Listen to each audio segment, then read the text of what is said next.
ഹൃദയവിചാരങ്ങളും നിരൂപണങ്ങളും പലപ്പോഴും മനുഷ്യനെ കീഴടക്കി കളയാറുണ്ട്. അത് തിന്മയിൽ നിന്ന് തിന്മയിലേക്ക് മനുഷ്യനെ നയിക്കും. ഞാനൊരു അനുഭവം കേട്ടിട്ടുണ്ട്. ഒരു സ്ത്രീ എപ്പോഴും ആത്മഹത്യ ചെയ്യും എന്ന് മറ്റു പലരോടും പറഞ്ഞുകൊണ്ടിരുന്നു. അവളെ പിശാച് സ്വാധീനിച്ച് കീഴ്പ്പെടുത്തുവാൻ ശ്രമിച്ചു കൊണ്ടിരുന്നപ്പോൾ അവൾ അതിന് കീഴ്പ്പെട്ടുകൊണ്ടേയിരുന്നു. മറിച്ച് അവൾ അതിനെ ശാസിക്കുകയോ അതിൻ്റെ മേൽ ജയം പ്രാപിക്കുവാൻ ശ്രമിക്കുകയോ ചെയ്തില്ല. അവളുടെ ഭർത്താവിനോട് പല പ്രാവശ്യം അവൾ അത് ഉരുവിട്ടുകൊണ്ടിരുന്നു.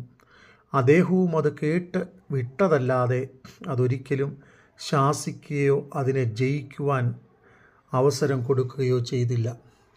പിന്നത്തേതിലൊരു ദിവസം അവളത് ചെയ്യേണ്ടതായി വന്നു. അതെ, നമ്മളുടെ ഹൃദയത്തിൽ കടന്നു വരുന്ന ആവശ്യമില്ലാത്ത ഹൃദയവിചാരങ്ങളെ, നമ്മളെ തോൽപ്പിച്ച് കളയുന്ന നിരൂപണങ്ങളെ നാം പിടിച്ചടക്കേണ്ടിയിരിക്കുന്നു. 2 കൊരിന്ത്യർ ലേഖനം 10-ാം അധ്യായം അതിൻ്റെ 5-ാം വാക്യം.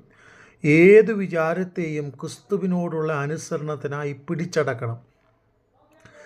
അതെ, ദൈവിക ചിന്തകൾക്കും ആത്മിക മൂല്യങ്ങൾക്കും ദൈവിക അനുഗ്രഹത്തിനും തടസ്സമായി ഉയരുന്ന ചിന്തകൾ പിടിച്ചടക്കേണ്ടിയിരിക്കുന്നു. ശത്രുവിനെ നാം ശാസിക്കുകയും ഗുണകരമല്ലാത്ത ചിന്തകളെ നാം തോൽപ്പിക്കുകയും ചെയ്യണം.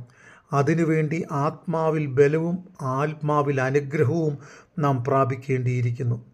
ഉൽപ്പത്തി പുസ്തകം 6-ാം അധ്യായം 5-ാം വാക്യം. ഭൂമിയിൽ മനുഷ്യൻ്റെ ദുഷ്ടത വലിയതെന്നും അവൻ്റെ ഹൃദയത്തിൻ്റെ വിചാരങ്ങളും നിരൂപണങ്ങളൊക്കെയും എല്ലായ്പ്പോഴും ദോഷമുള്ളതെന്നും യഹോവ കണ്ടു. അതെ, മനുഷ്യൻ്റെ അവസ്ഥ ഇതാണ്. പാപം ചെയ്ത മനുഷ്യനെ പിശാച് തോൽപ്പിക്കുവാൻ ശ്രമിക്കും. എന്നാൽ അനുദിന ജീവിതത്തിൽ ഓരോ ദിവസവും അതിനെ ജയിക്കുവാൻ തക്കവണ്ണം ആവശ്യമില്ലാത്ത ഹൃദയവിചാരങ്ങൾ നമ്മുടെ ജീവിതത്തിൽ കടന്നു വരുമ്പോൾ, തെറ്റായ പ്രേരണകൾ നമ്മളെ വഴിതിരിച്ചു വിടുവാൻ ശ്രമിക്കുമ്പോൾ, അതിൻ്റെ മുമ്പിൽ തോറ്റുപോകാതെ ക്രിസ്തുവിൻ്റെ രക്തത്താലുള്ള ജയം നിമിത്തം വിടുതലേറ്റെടുക്കുവാൻ തക്കവണ്ണം ആത്മാവിൽ ശക്തി സംഭരിച്ച് ദൈവകൃപയുള്ളവരായി ഓരോ ദിവസവും നാം ജയാളികളായി പോകേണ്ടിയിരിക്കുന്നു.